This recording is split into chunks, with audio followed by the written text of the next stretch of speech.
Before we get to your scheduled video, please remember that likes and comments tell YouTube to promote our work to other people, and subscribing to the channel tells you when something new drops. You can also head to the link tree in the description to peruse my books, join us on Discord, or support us on Patreon. You can get episodes of Journey of Wrestling and Violent Profiles early, as well as a load of other treats. Even just $1 a month earns you a name drop for being cool. Thanks for listening, and enjoy the show. Greetings and salutations, my fellow apathetic viewers. It is I, Eric J. Chucky, joined as always by the boy. Meh. This week on the Two Nerds Podcast, we are talking about AEW Dynasty. But before we talk about AEW Dynasty, we have to talk about who's cool. Who's that?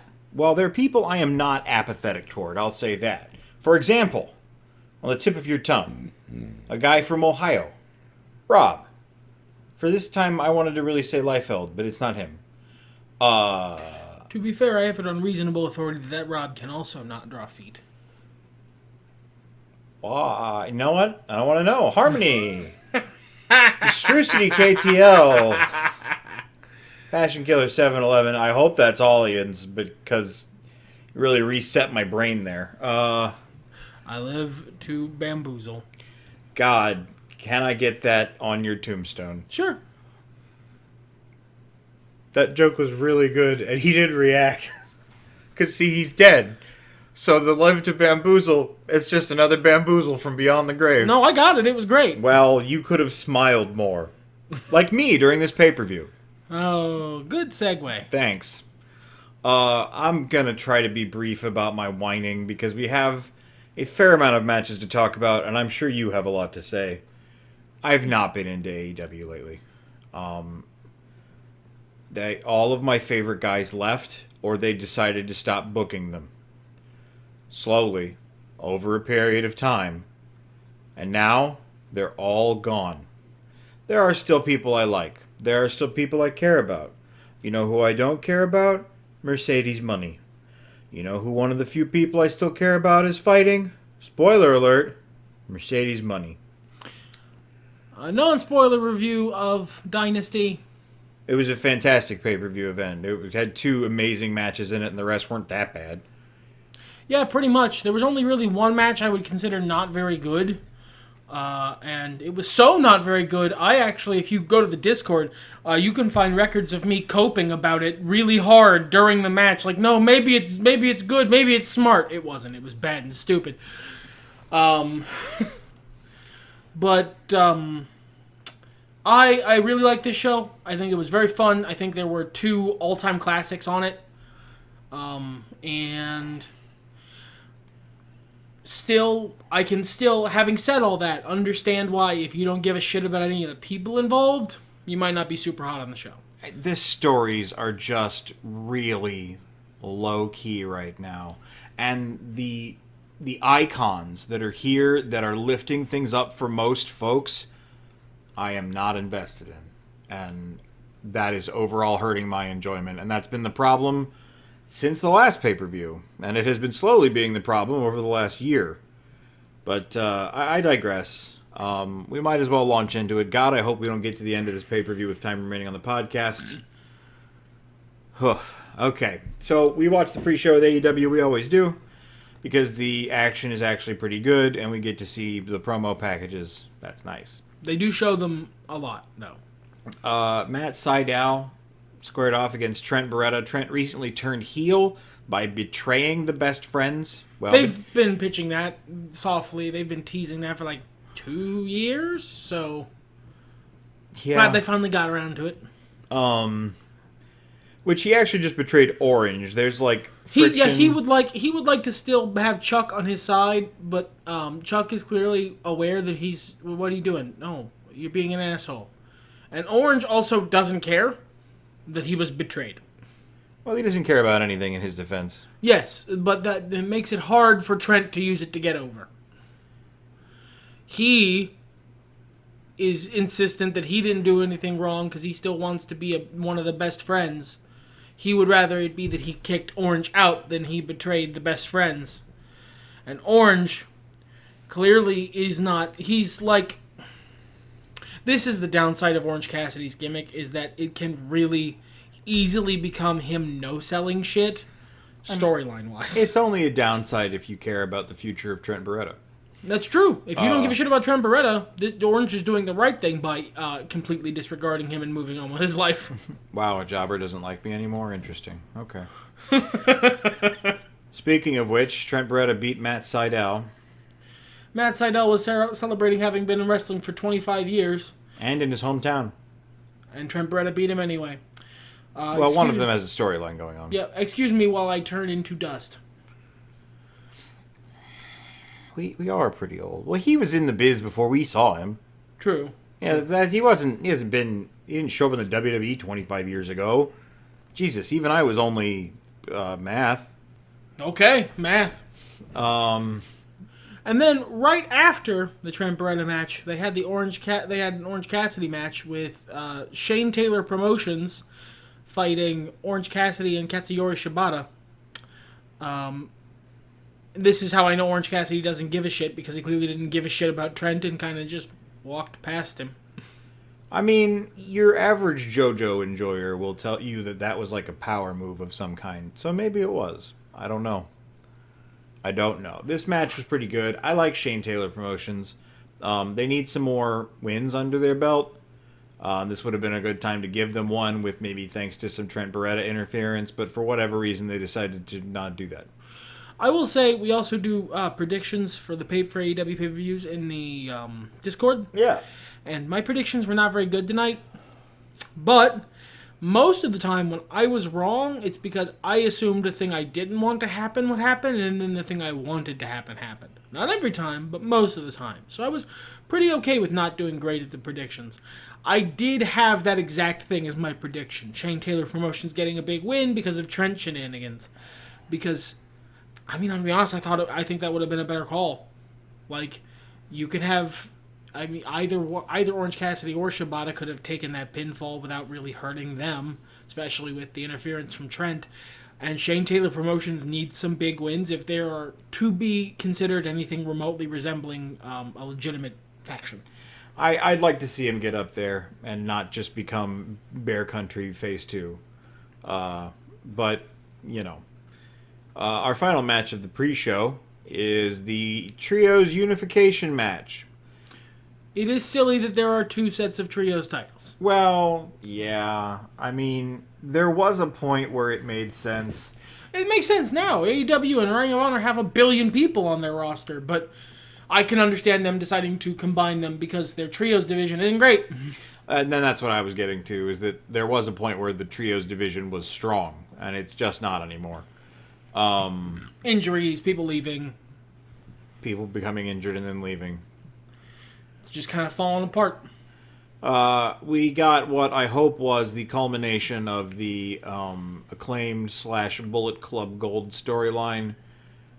Yeah, same. I want Bullet Club Gold to move on to other things now. I want the Acclaimed to break up. Of course you do, bud. I don't like Max Caster for large part. I think he's, and I say this as a big fat guy, lazy. By which I mean he does not put forth effort in most of his matches and roughly half of his raps. When he decides to actually do a good rap, he can cook. When the Acclaimed were hot, when they won the tag titles, I was on their side. I don't know that they should have won the tag titles then, and I said as much at the time, but like they were doing well. And then, man, immediately Caster just fell off hard again. You have been softly pitching, apparently from the news sources of wrestling that you absorbed, that I do not. The Max Caster apparently wants to not be in AEW anymore. It's a perception based on how he keeps trying to do anything that isn't this storyline, and also keeps causing problems on social media. Now that might just be him being in character. I don't know. I don't work for AEW. If I did, they wouldn't let me do this podcast. It would be a different podcast where I would be hanging out with Adam Cole and talking about video games. I am a legally distinct person from Evil Uno. Yeah, I just have gotten the vibe for a while, regardless of the news, that he doesn't want to be there.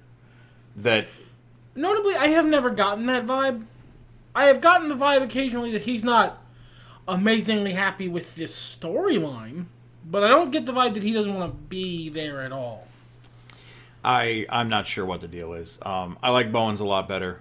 I think Bowens has more upside, if I'm being completely honest. I am over my frustrations with the liar Father Butt, but like he also probably should retire. He's not what he used to be, even 2 years ago. That's fair. But thankfully, they lost their dumb fucking pink titles. I love the color pink. This is a reference to the fact that it's the wrong color. He would rather the pink be paired with silver for the medal, so that it matches the Acclaim's ring gear, and also color theory fits better together. Well, and primarily, I would rather the color of the pink belts match the color of the pink Acclaimed gear. That's what I said, yeah. Yeah, it's like a weird orange pink. And so he's been frustrated about that since they changed the titles, that exact color discrepancy. I mean, it's like you have a team who's like called the Pure Clean, Bleach Brigade, and you give them taupe belts. Special taupe belts just for them. I'm going to be honest with you, I have never noticed a huge enough discrepancy between the various shades of pink to care. I will say I would prefer the metal with silver, though, but that's just because, in general, I find more silverish title belt metal to be better looking. There are exceptions, but in general, silver is a cooler belt color, at least to my particular aesthetics. I just want the pink to match. That's all. I know, but that's all I want. I know, but soon they'll be gone because I highly doubt that's the one. They'll keep the AEW title, I imagine, since they're unified it. But if they're not just going to carry around both sets of belts and they do a new belt, it'll probably be a new AEW Trios title belt. Who can say? I am happy that my sweet boys have titles. They are really good. They keep getting better, and I think people sleep on them really hard. Jay White can be there too. That's fine. Ideally, it would be Juice, but we take what we're given. And this was a pretty fine contest. Yeah, agreed. One of the matches I was looking forward to opened the show. That is to say, Kazuchika Okada versus Pac for the Continental Championship. Okada came in and won that off of Eddie Kingston when he made his AEW debut. Okada's here now. I don't know if you heard. What were your thoughts on this contest? I thought it was really fun. I think Okada is a very good pro wrestler, and he remains the only motherfucker on the planet who can make a ripcord move look cool. But I don't... And I've told this story a few times on the podcast, so I'll try and keep it brief. When I first watched Kenny Omega wrestle, I had years of hype about how good Kenny Omega was, and I was prepared. I had pre-gamed my hype backlash about how he wasn't all that he was cracked up to be, and then he actually was just wrestling Jesus, and I was blown out of the fucking water. Okada, I have not quite as much build-up, but by the same token, he's not quite as... He doesn't quite live up to the hype either. So it's not as much of a backlash, but also there is a bit of one. He's good, but he's not wrestling Jesus 2.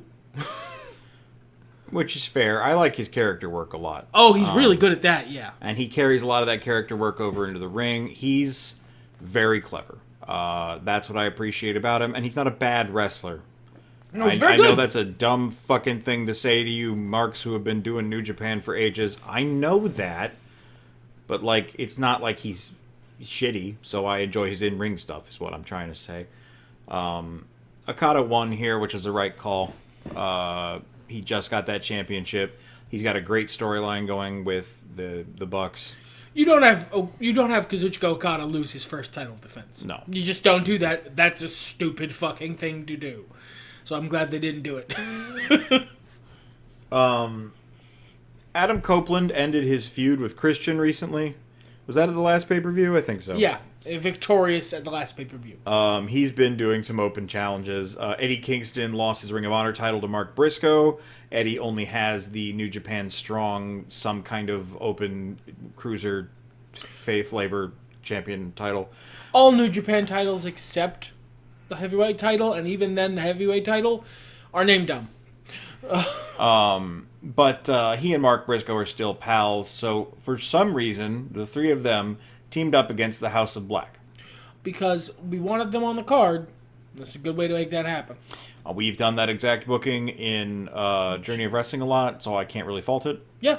House of Black wins. Absolutely the correct call. In general, the established team should almost always beat the thrown together team. So that's good, solid, sensical wrestling storytelling. The match itself was quite fun and good. Eddie Kingston remains a fucking breath of fresh air in a world of wrestling that is often devoid of it. And the House of Black are so fucking cool. I forgive them for basically never seeing them because they're always on Collision and I don't watch it. Smart Money says when their contracts expire, FTR and House of Black are going back to WWE. Why wouldn't they? They're Triple H guys. But, like, I keep forgetting that's, like, 4 years away. Yeah. So I keep expecting them to bury these fools. And they're not. And that's good. That's, you know... First of all, if you want to try to keep somebody, use your talent. And yeah, that I mean, look, burying them and treating them shitty is just an excellent way to make sure they leave. Yeah. So, you know, I liked this. I would love to live in a world where the House of Black matters. I really liked where they tried to make them legit with the trios titles. You just have to watch Collision. Yeah. They're like, as I understand it, the big bad antagonists of Collision. It's on Saturdays, though. You guys have no idea how... Look, my weekend is blocked out, okay? It is the rare occasion where I am not fully booked up on a weekend day for one reason or another. Whether that's just I have the opportunity to spend time with friends, or we have scheduled shit we need to do. That I love to do. But it means that Collision is often not on docket. It's Monday by the time I have time to watch Collision, and I'm not going to watch wrestling, take a breath, and then watch wrestling, especially after watching wrestling. Yeah, no thanks. It's too much wrestling. I also thought this was a good match. There wasn't much on this card that I thought was a bad match. No, we will be talking about the match that I think was actually bad. And even then, I don't think the match was bad. I think the fucking finish was a bad call. This rolls us into Willow Nightingale beating Julia Hart for the AEW TBS Championship. Why am I saying it so fast? Because that's about how fast it happened. Yeah, it was 6 minutes. A 6-minute match on a butterfly belt, as it were. The next shortest match on the card was in the pre-show, and that was Trent Beretta versus Matt Sydal for no reason. And it was 2 minutes longer. I think you mentioned at the time, and I think you might be right, that Julia might not have been 100%. She was out for a while with some sort of injury, I think, to her arm. So this may have been a... Do what you can. Do what you can, yeah. Have the match you're able to have, and then take some time off to rehab and come back 100%. And if so, I really hope that's the case, because Julia Hart is the second coolest member of the House of Black. Right after Buddy, huh? I love Willow. I am so happy that she is getting her flowers now.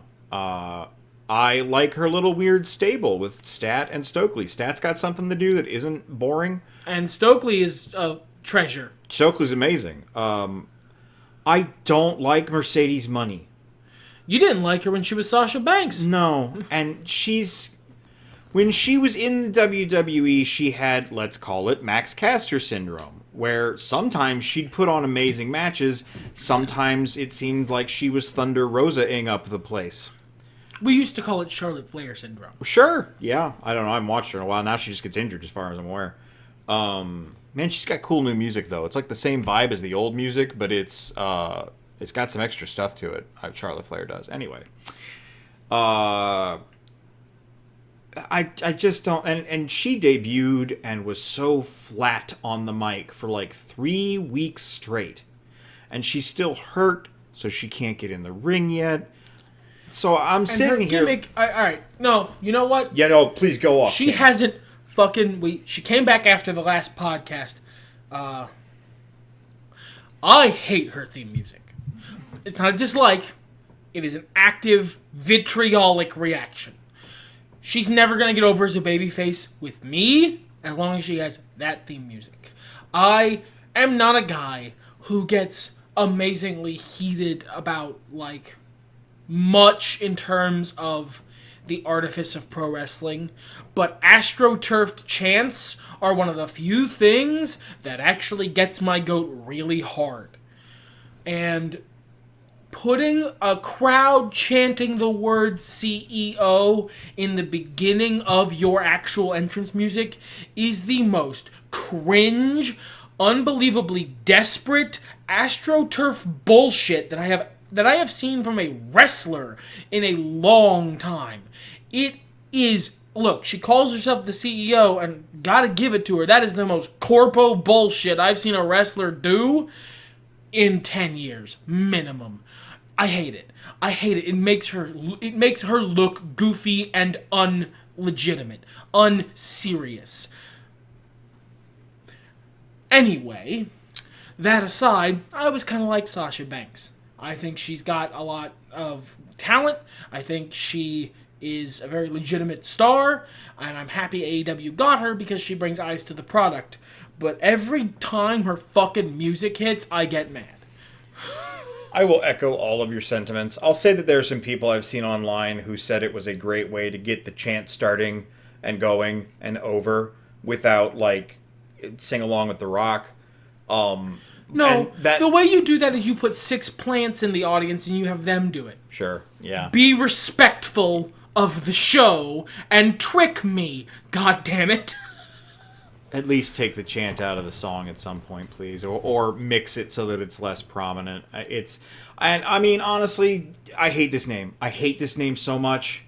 She's only been around like a month, I think, and already have I gotten confused a handful of times reading AEW news updates. And saying the CEO is doing this, and you're like, what's Tony doing?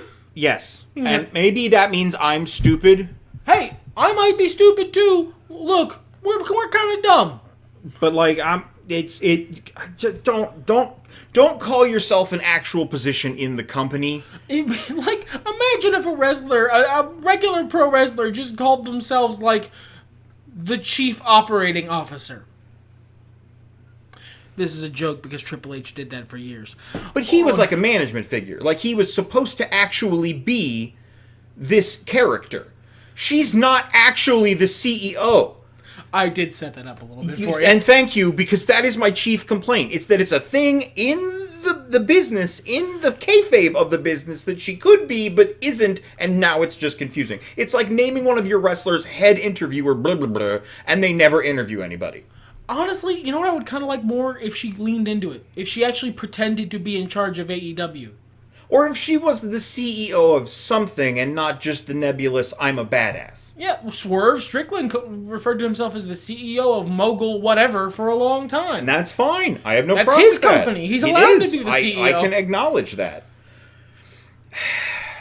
Anyway, so she came out in what looked like a 5-year-old Halloween costume. That's not to say it was from 5 years ago. I mean that it was for 5-year-olds. And did some sort of dance. If I see a 5-year-old in the outfit she was wearing, I call the cops on that 5-year-old's parents. Ideally, the 5-year-old would have some kind of leggings and shirt underneath this, but like, it looked like it was made of cheap fabric and didn't fit her well. I'll put That's it that true. way. It did look like a costume. It didn't look like an actual fancy dress. It looked like someone pretending to be wearing a fancy dress. And like But she just sort of came out and did a quote-unquote sexy dance, and that was it. She came out and stole Willow Nightingale's thunder intentionally. That's clearly what they're going for. I'm Right. not complaining about Mercedes' decision. This storyline makes the most sense of any storyline you could have with Mercedes in your Fed. She shows up and has a beef with the lady who injured her and wants to take her title. Yeah, this absolutely makes sense. And her coming out makes sense. I don't have any problems with Mercedes money, except one, how she pronounces her last name. It's not funny. It just sounds ridiculous. And two, her song. Just take out the chance.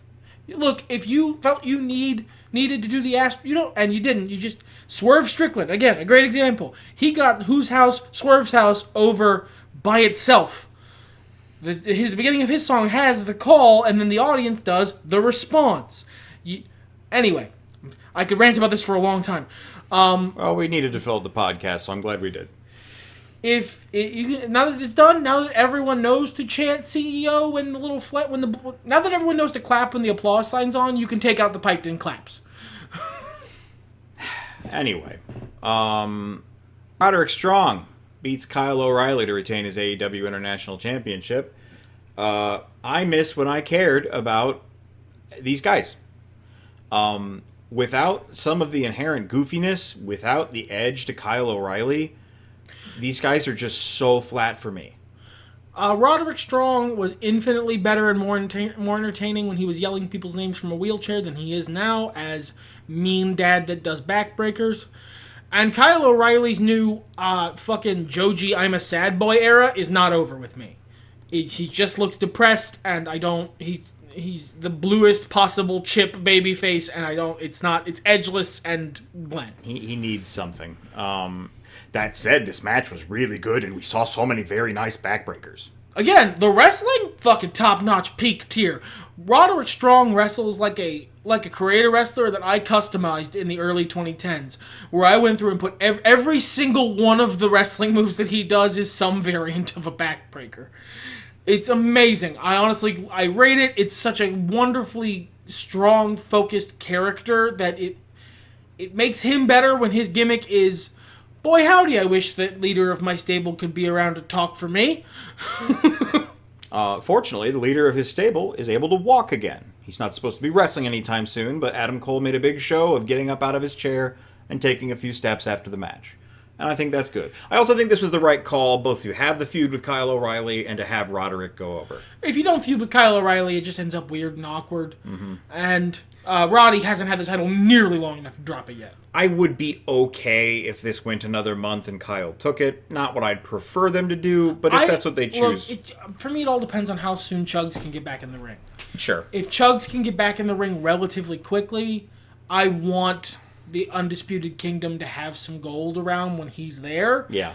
To give him something to crow about. But sadly, we live in a shitty, awful, imperfect reality, so that's really up in the air. What a great segue. Yeah! Almost like I did it on purpose.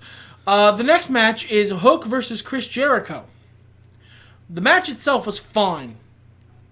Chris Jericho is old, but Chris Jericho was bumping like he was being paid to. And he gave Hook a huge rub. Hook kicked out of 2, whatever it is he calls it, code breakers now. Yeah, more than that, homie kicked out of a Judas effect. Or no, 2 Judas effects, I was right. Yeah, 2 Judas effects. Nobody kicks out of the Judas effect. Nobody. It's the most protected finisher in AEW. It was second only to Baron Corbin's End of Days as the most protected finisher in pro wrestling. Moxley has kicked out of 1 before. Nobody's kicked out of 2. Hell of a rub, except for the fact that Jericho then beat him. This storyline is stupid. This storyline is only good if Chris Jericho loses this match and then goes away for 6 months, because it felt like he was giving a delusional has-been so hard. I managed to convince myself that it was intentional partway through the match. This is the match I was coping about, by the way. And that he was going to lose and then go away and do like a cruise tour or whatever and give Hook the big rub of having gotten rid of Chris Jericho, the delusional has-been. And then he just won. In what was clearly booked to be like a Shawn Michaels Ric Flair, except Ric Flair's the one who wins situation. None of this made sense. Why was Taz shoved previous weeks ago? This was so thrown together at the last minute because Chris was definitely supposed to have an angle with the CMLL people that they were bringing in to go with his history. That's why he's using the White Zombie music and wearing the yellow tights again. And I guarantee he only kept that White Zombie music around because they already paid for the license. I have to assume because the CMLL guys lost visa status or some degree of that, so they had to broom the entire storyline. And Chris went, well, now what do? I need to be on the show. And then he started building a stable, and Tony Khan had to hit him with a rolled-up newspaper and give him Hook. Chris Jericho, when left to his own devices, if you don't watch him, he will just begin to build a stable. I am fine to have Chris Jericho around, assuming certain allegations are overblown, because usually he does really good characters. He's not, though. This is one of his bad ones. I mean, no, he's doing an excellent delusional has-been. The problem is it's an accident. Or it isn't, and it's too real. Like, if you can't tell your satire is satire, it stops being satire and just becomes the thing. Yeah, Christopher, first off, you botch moves sometimes. Eat it. Die mad about it. In this match, even. Yeah, you botched several moves in this match. Botch, die mad about it. Now that you've no longer you've turned this podcast off. If you were listening in the first place, you weren't. I hope he was. If you wish to take some advice from me, a fucking nobody, brother, you gotta know when to fold them. Like, this is not working. You gotta pivot. The Wizard was great. The Ocho was great. This thing he's been doing for the last about year, not quite, is really bad and lame. Like, I never look forward to Chris Jericho being on my screen at this point, but, like, he usually turns me around, and he has not done that since before the Yakuza 92 Like a Dragon Street Fight, the Man Who Erased His Name match. God, you're almost actually right, I'm sure. I added the number. If your satire is too subtle, you're not doing a good job. Anyway, this is going to be stupid. But moving on to something that was necessary and the right call. Thunder Rosa returned to sandbag some more, and she encountered Toni Storm, who she never actually lost her title to. We had a match between them. I went to the restroom through half of it. The match was really good. I gather that I didn't miss much. Thunder Rosa, when she's, wrestling and wants to be, puts on a hell of a show. There's a reason I liked Thunder Rosa a lot when we first started watching AEW. And she wasn't throwing a fucking bitchy tantrum this match. She was just wrestling the match, and it went pretty well. Toni Storm remains possibly the best thing going in AEW today. Fucking amazing. Excellent.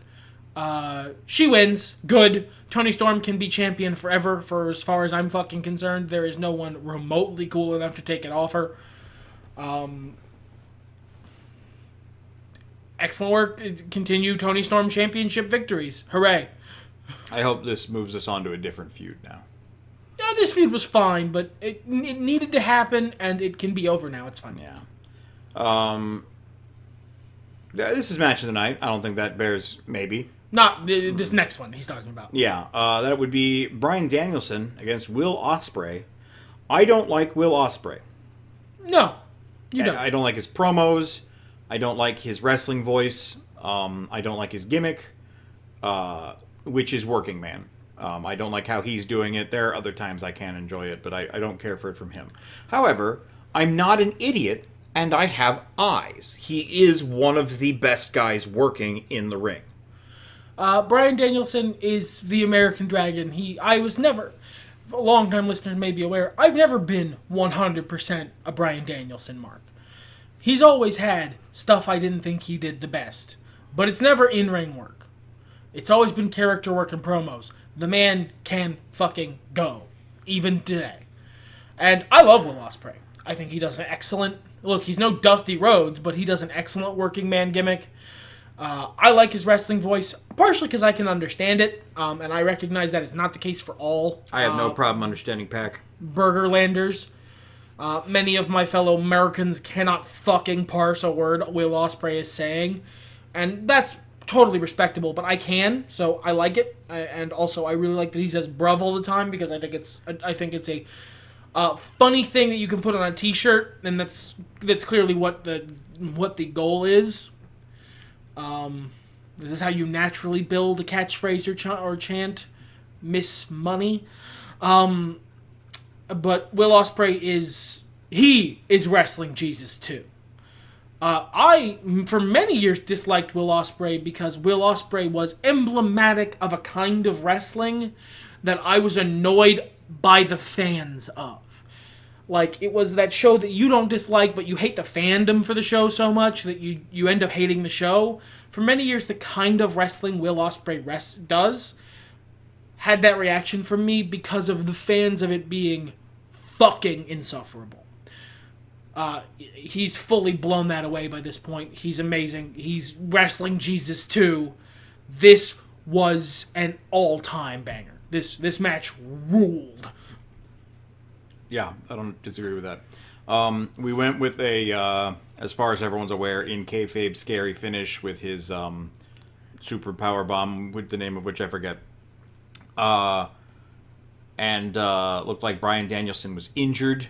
I have it on reported authority that he's not, and this was a gimmick so they could get rid of the move, logically, because it is a risky move to be being performed that regularly. And Bryan Danielson is the guy in AEW who decides this sort of thing. Yes. So it would make sense that if you want to get rid of one of Will Ospreay's very well-established, very over signature moves, because you think it's too dangerous, you would want to be the last guy to take it, because you're the one taking that responsibility on. I don't think that's necessary. I trust pro wrestlers to do their jobs. You know, it's not ballet, accidents happen, but if that's what they want to do, then I also am not fucking married to the move. It's not my waifu. I don't care. I don't think it's necessary, but if that's what they want to do, this is a good way to do it.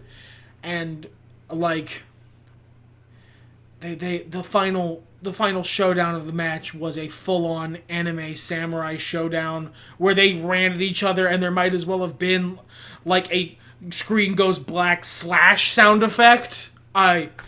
I was always going to love this match. It helps that the match before that moment was already a 5-star classic, but god damn, boys. I loved this. This was not everything that's right about pro wrestling, but it was a lot that's right about pro wrestling. It was very good. I was not invested, but like it was very good. I'm not blind. We move on from there to the finals of the worst tag tournament in recent memory. FTR versus the Young Bucks in a ladder match for the AEW World Tag Team Championships, vacated when Sting retired and Darby Allin exploded and can't climb a mountain anymore. This tag team tournament that preceded this was booty, not well booked, didn't like it. FTR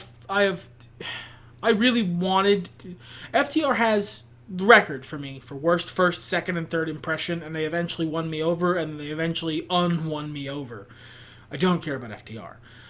The Young Bucks are on their fucking amazing, perfect grind set. This most recent, we are going to take the piss about all the shit that all the petty bullshit people say about us. Arc is amazing. It's perfect. They couldn't be doing it better. It's the most entertaining thing besides Toni Storm on AEW television. I prefer what Okada is doing within this stable to what the Bucks are doing, but he couldn't be doing it without them. Yeah, they are his supporting cast. Yeah, they're very important. Right down to their entrance, he's the centerpiece of it. Like, Yeah. They are his supporting cast, and I like that. This was a really good match, too. I didn't think it was quite as good as the last one, so I wouldn't say it was 5 stars, but it was up there. Really good ladder match. It's a very different 5. I said 5 stars on the night, maybe 4.5 if I'm being uncharitable. But a very, very different kind of 5 stars than the match preceding it. It was a trash can hardcore match where there was a bunch of cool spots, and the ring psychology wasn't exactly there, and nobody was selling super hard. And JR was fuming and foaming at the mouth, but it was still really fun and good. And then they absolutely sold it at the very end by having punished Jack Perry, the scapegoat, come and secure it for the Bucks. I hope he joins the Elite. He threw up an Elite hand sign at the end, I saw. Excellent. This is a heel Jack Perry I can get behind. And it thankfully adds an ounce of legitimacy toward the recent decision, which it was the first huge thing recently that made me really upset to be watching AEW. I thought it was fucking stupid, especially in the wake of an amazing WrestleMania, as I understand it, as far as the bar for WrestleManias are set. But, like, at least we're going somewhere with it, and it wasn't just a petty dick-waving thing. I understand in AEW's shoes how WWE executives and high-end people and champions can give shitty snipey podcast interviews and stockholder calls where they take little tiny fucking pencil-necked fucking pussy mealy-mouthed jabs at you from behind the legitimacy of I'm just sharing my opinion. I can understand why that would piss you off, but you didn't come out of this looking covered in glory. It gave that'll put butts in seats WCW vibes. It felt petty and not good. I understand why you did it. Don't. You don't have to be the bigger person, but you shouldn't be small. It's deep. Who said that? Tupac? No one else is gonna get that joke. But I popped you. All right. The Young Bucks got the titles with the help of Jack, and which is what I hoped and assumed would happen. We move on to the main event, which they told us at the beginning of the show Swerve Strickland was going to win. This was someone in our Discord phrased it in a way that is much more neutral than I would phrase this. So I'm going to use their terminology because it's not. I don't dislike this decision at all, but this was intentionally historic. They did not bury the lead that Swerve Strickland would be winning the main event. They were really going all in on Swerve Strickland winning this main event, and they didn't make a secret of it. I would prefer you not do that generally. Even if I assume that Swerve Strickland was going to win, which I did, I don't want you to go so far as everything short of the camera switching to Excalibur and Excalibur saying into camera, Swerve Strickland is winning the main event. Stay tuned for that. Everything, they stopped just like a hair short of just doing that. They really did. Like, you hyperbolize sometimes. We both do a lot. But they were so close to actually doing that. And I don't like that. I would like you to, again, respect the show, trick me. Give me some sense of tension, because then the reward is better. But having said that, absolutely it was the correct call. I am also not invested. Samoa Joe was a transitional champion that they took some time to make feel legit, and I appreciate that. I'm a Samoa Joe fan. I think Samoa Joe is an excellent champ. I think Samoa Joe is an excellent talent. Sure. But he was clearly never intended to be anything but a transitional champion who only ended up champion in the first place because the entirety of the main event died. And, like, I've lost my buy-in with Swerve. I don't like this face turn. I don't like it Sam I Am. I don't like it in Wakanda. I don't like it in Hotel Rwanda. That'd be a fucked up gimmick. It would be. But I like Swerve as a heel. He struggles with a live microphone. But what are you talking about? But when he has time to take multiple takes, he's really good as a heel. I feel like he missed a necessary step of face to heel transition, which is eating some shit about it. And even MJF got his ass absolutely beaten by Wardlow before he started the transition. I said it on the night, the reality of this, and I am not trying to take anything away from Swerve. He is a great athlete, and he's absolutely. Usually pretty good on the mic and doing character work. He absolutely can fumble, but he's pretty good. Speaking of, just talk. Stop trying to do weird character shit. Stop doing your Jonkler laugh. I watched the press scrum after. Be that guy. Be passionate and genuine and real. That guy I like. That guy I could get behind. Be that guy. I would like to congratulate Prince Nana, whom we both mark for, on managing Swerve Strickland to the title. Because that dance is at least 40% of the reason he's there. The other, I would say it goes 20% Swerve is an actual really good talent. He is very good. It probably should be more, but it is only 20%. 40% is Nana's dance, and the remaining 40%. That's right. Yeah. The remaining 40% is whose house? Swerve's house. Never underestimate an over chant and an over audience participation dance. It works. If you get it over naturally, it that's all you really need. Now, you couldn't strap that to a shitty wrestler and have it work. No. But Swerve happens to be an A+ fucking talent, so it works. Yeah, I'm neutral on this. This match also was not as good as the two that preceded it. It wasn't bad. What the poor bastards had to follow Iggy Ospreay Pop? Danielson, yeah. Yes, exactly. Again, another joke that no one's going to guess. It's possible. That one at least references something you could have witnessed. But, yeah, it is tough to walk away from pay-per-view with two near 5-star matches, if not hitting that goal, and go, well, I don't like that. I want to be hype. I want this to have been Kofi Mania. The thing that got us back into wrestling before we fell out of wrestling again, thanks Brock Lesnar. I wanted this to be like a moment, whether it was Swerve or anybody else. Like, this is the big pops are what I want from wrestling. You were thrilled when Bullet Club Gold won the trios titles. Yes. You marked. You popped. Yes. I want that. I want that. I want it for me. It's a reasonable thing to want.